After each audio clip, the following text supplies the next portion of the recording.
JNTH 1112 BTech results గురించి చాలా మంది అడుగుతా ఉన్నారండి. గత వీడియోలో నేను చెప్పడం జరిగింది. ఇప్పుడు దాని గురించి పూర్తి వివరాలు చెప్పేస్తాను. ముందుగా అయితే ఇంతవరకు ఛానల్ సబ్స్క్రైబ్ చేసుకుని వాళ్ళు ఎవరైనా ఉంటే సబ్స్క్రైబ్ చేసుకుని వీడియో లైక్ చేసి షేర్ చేయండి. మీకైనా నాతో మాట్లాడాలంటే కాల్ మీ 4 ద్వారా కాల్ చేయండి. తెలుగు ఇంజినియరింగ్ ఎడ్యుకేషన్ టెలిగ్రామ్ వాట్సాప్ ఛానల్లో జాయిన్ అవ్వండి. ఈ వీడియో హైప్ ఇవ్వండి.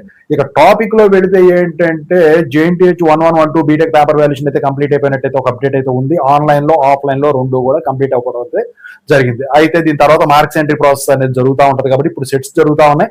దాని గురించి దీన్ని పక్కన పెడతారని చెప్పేసి నేనైతే అనుకోను. ఎందుకంటే ఫస్ట్ ఇయర్ లో సప్లీలో ఉన్న వాళ్ళు ఉంటారు కాబట్టి ఖచ్చితంగా దాన్ని కూడా ఇప్పుడు ఈ పాటికి కంప్లీట్ చేస్తా ఉండాలి. ఆ తర్వాత వాటిని వెరిఫై చేసిన తర్వాత రిజల్ట్స్ వెబ్సైట్ కి లింక్ చేస్తారు. అయితే మరి రిజల్ట్స్ ఎప్పుడు వస్తాయి? రిజల్ట్స్ వచ్చేసరికి ఖచ్చితంగా వచ్చే వారం అయితే మీకు వచ్చేదానికైతే మాక్సిమం ఛాన్సెస్ అయితే కనిపిస్తా ఉన్నాయి.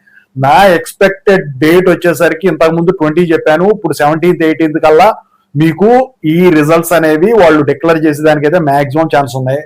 సో ఇంకా ఏమన్నా రిజల్ట్స్ గురించి డిలే అయితే నేను ఖచ్చితంగా వీడియో చేస్తాను. పేపర్ వాల్యుయేషన్ గురించి అడిగారు, ఇంతకుముందు నేను వీడియో చేశాను, దాన్ని చూసుకోండి. Thank you so much.